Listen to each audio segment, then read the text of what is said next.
Alors aujourd'hui, on va parler de 3 qualités qui sont super importantes pour les vendeurs. Puis oui, un courtier immobilier, c'est un vendeur. Il travaille pour vous, donc vous voulez prendre le meilleur, puis il faut qu'il possède ces 3 qualités-là.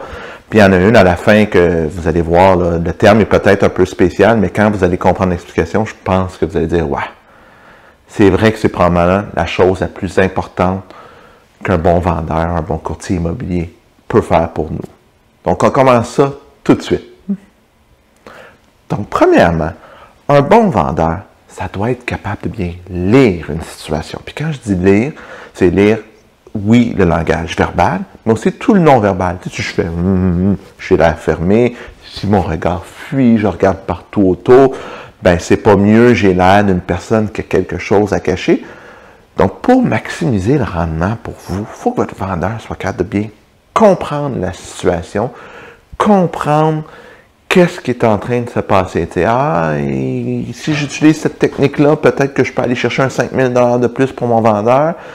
Ou, ils m'ont dit que c'était pour eux, c'était super important qu'une famille achète. Ben, je vais mettre de d'avant le côté émotionnel pour que les gens choisissent mon client, même s'il offre quelques milliers de dollars de moins. On a déjà vu ça arriver. Donc, un bon courtier va être capable de lire la situation et c'est la première bonne qualité d'un vendeur. Deuxièmement, c'est quelque chose que j'ai appris dans mes cours de Humanities au cégep. C'est quoi Humanities? J'allais au cégep anglophone, c'est l'équivalent du cours de philosophie. Donc, un de ces cours-là, on avait un cours sur le débat, apprendre comment débattre. Puis un point qui m'a servi toute ma vie, qui m'a été enseigné par mon professeur, c'était quand tu débats, tu dois connaître, oui, tes arguments, non, dans le cas qui nous concerne, les points forts de la propriété, mais tu dois aussi connaître les arguments de la partie adverse.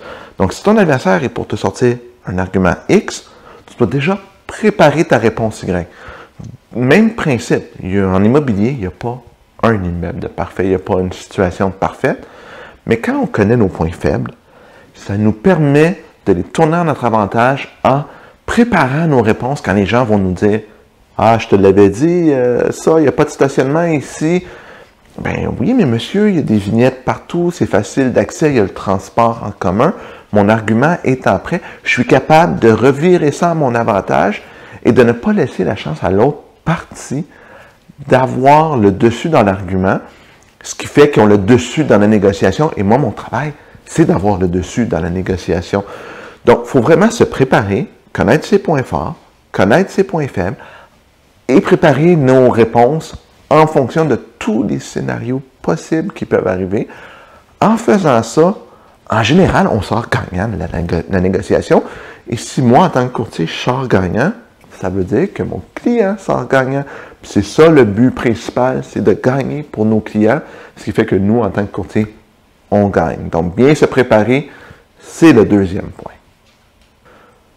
Troisièmement, je vais utiliser le mot répondre aux peurs des gens.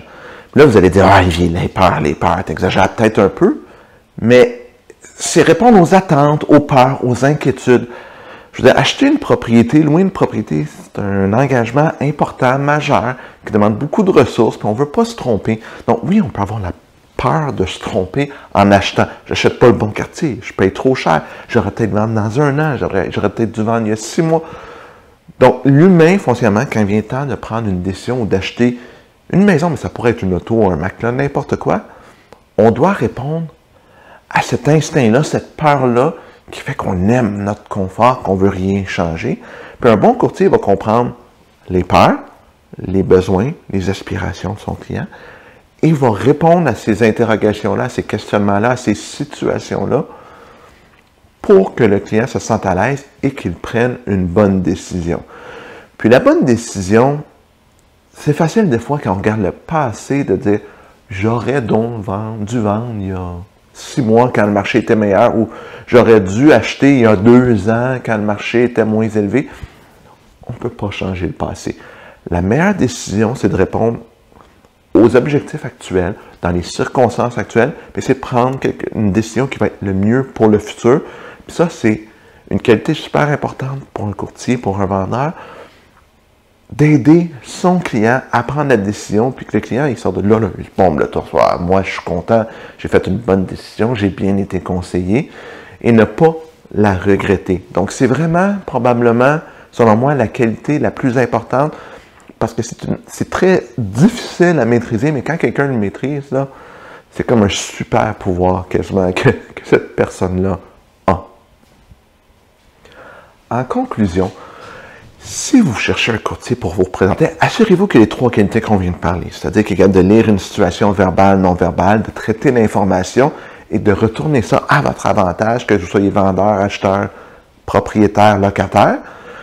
Deuxièmement, assurez-vous qu'il soit capable de faire ses devoirs, de préparer son argumentaire, qu'il sache les points positifs, les points négatifs de chaque situation, que ce soit à l'achat ou à la vente ou à la location, et qu'il puisse tourner ça encore là à votre avantage. Et gênez-vous pas de lui poser des questions quand vous le rencontrez pour voir s'il est capable de faire ça.